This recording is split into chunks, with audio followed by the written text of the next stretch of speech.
Today I'm going to bring you the power of poetry from my garden here in the northeast of Brazil.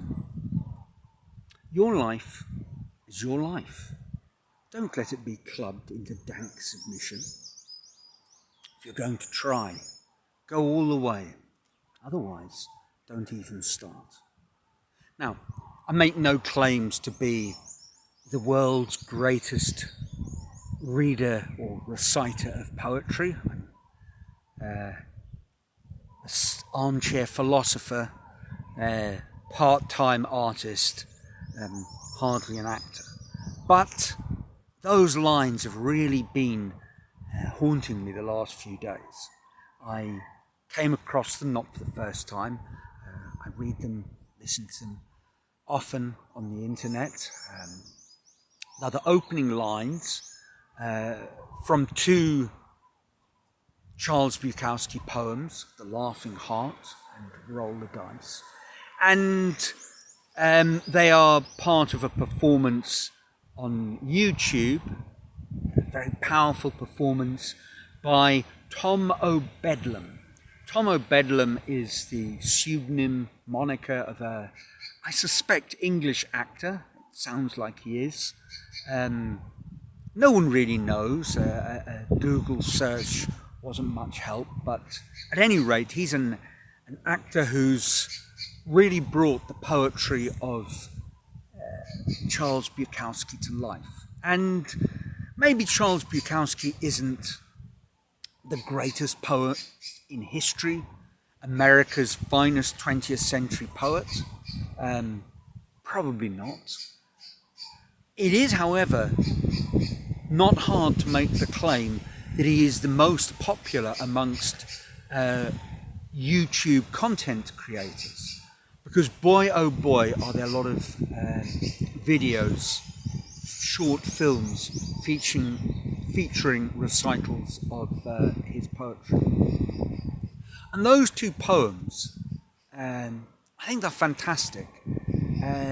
And I say the power of poetry because what they encapsulate is the ability of well-chosen words to punch well above their weight, certainly their volume, because in a few short lines, Bukowski seems to say, pretty much sum up whole volumes written by personal development writers, Stoic type philosophers. And they really do, those two lines, I think, encapsulate,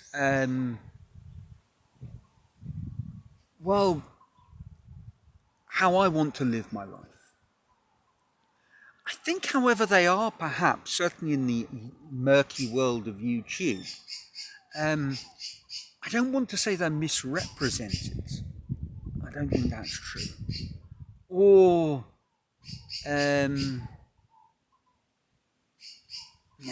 misused. I think they are used in a very limited context. And if you're familiar with these sorts of videos, you know that they will be meant to be inspirational, motivational, and the beautiful words recited by Tom O'Bedlam are accompanied by videos of grimacing sporting feats, muscly men performing frankly ludicrous CrossFit exercises. I've never really totally got the hang of CrossFit. It seems a little weird, people invented new kinds of exercises just because they wanted new kinds of exercise. But I'm not sure about it all, but it is very popular, so I'm told, and it certainly seems to be if the number of videos that are out there are anything to go by. And actually, it's not surprising that these kinds of exhausting sporting activities are coupled together with these words, because in this particular, the performance that I will link in the description below, in this particular performance, there's the opening two lines of course, I did do some research, but now it just escapes me. What's the title of the poem? The Laughing Heart, My Laughing Heart, something like that. Your life is your life. Well, that seems pretty obvious, but I guess it's you were the captain of your own destiny. Don't let it be clubbed into dank submission. If you're going to try, go all the way. Otherwise, don't even start. Well, it does have that feel of taking on heroic, extraordinary, mind-bending, death-defying sorts of tasks.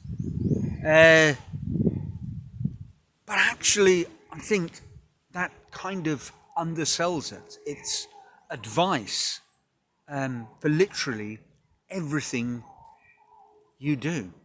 And in fairness, at the beginning of the YouTube video, they give a caption that hints that what this is really all about is living a life of purpose and commitment to your purpose. Of course, Bukowski's own life was nothing if not extreme. He seemed to be fairly committed to a purpose. Drink, loose women, gambling, a bit of wine, beer, whiskey, and then frenzied all-night sessions writing poetry or novels. And I've spoken about Bukowski before. He's a very, very interesting man. And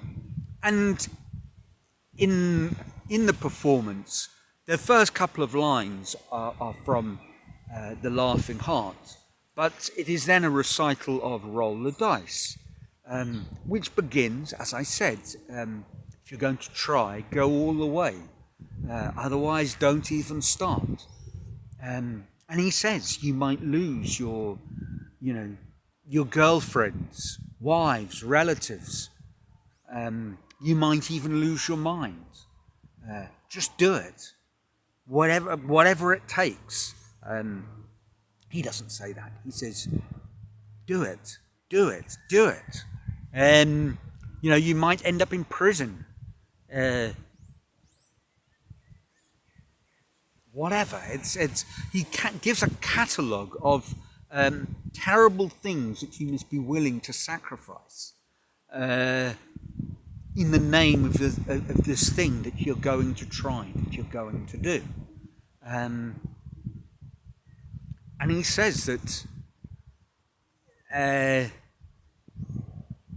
isolation, you may well face that. And that is the gift. The rest is just tests of your resistance, your endurance, persistence. So he is talking about being truly committed to something, and that goes well with images of marathon runners on their knees at the end of a long, lonely road. But as I say, I think it sells it a little bit, perhaps a little bit short, because really the thing that you could try could quite literally be anything. If you're going to get married, do it, but go all the way. Be totally committed. If you're going to be a parent, if you're going to do a job, if you commit to a craft. I mean, literally anything that you do it with total commitment. And as he says, isolation is the gift. And that's really pointing, as I say, and this is the power of poetry, in one sentence points to, I guess, the flow state of being alone at one with the thing that you do, that you have chosen to do, and do it towards, right to the very end. He says other things in the poem. And as I say, I'm not going to butcher it any more than I already have. And I would strongly urge you, it's only a couple of minutes, to watch the video that I link in the description below. Because I really think it is very, very worthwhile. It's an exhortation to commit to something with your whole being. And I guess for me, what that would be is to commit to your life purpose. And you can define that as you choose. It doesn't have to be just one thing. As I say, Bukowski committed to wine, women and song as well as poetry. And he was really committed. If even a fraction of what is written about him is true, he was pretty committed to what I believe is euphemistically called the sporting life. So, you can commit to many things in your life. I find myself here. I am committed to my art, but I am committed to the construction of a simple, natural life out in the countryside with my wife. And I'm committed to learning chess, not to becoming a great chess player, but to slowly unraveling the mysteries of the game as best I can. I'm committed to writing a book eventually. And the good news for me is that there's plenty of time if I do go all the way. And I've spoken about this before. I think there's plenty of time for all of us. If I was to kind of spell it out for me in my current situation, if I was to use those 10 or so free hours each day after I'd taken care of life and got some rest, let us imagine it was 4,000 hours a year that I used well in the pursuit of that which is worthwhile, going all the way for the things that I want to try to do. And let us imagine that I stuck to those 4,000 hours between now and 80 or so. And there's no reason why I can't. And let us imagine that I did. Well, that's 100,000 hours. That is a lifetime of learning and performance, of commitment, of trying, of going all the way. All sorts of extraordinary things are possible. And if Bukowski is right, the gods will delight in that. And at the end of that road, there is the most wonderful laughter and joy awaiting. So, poetry, it's powerful stuff. I've been thinking a little bit lately how that poem might just become a mantra by which I could live my life. Perhaps I'll say a little bit more about that next week. Anyway, as always, let me know what you think. Comments are ever so welcome. And until next week, from a sunny Brazil, ciao.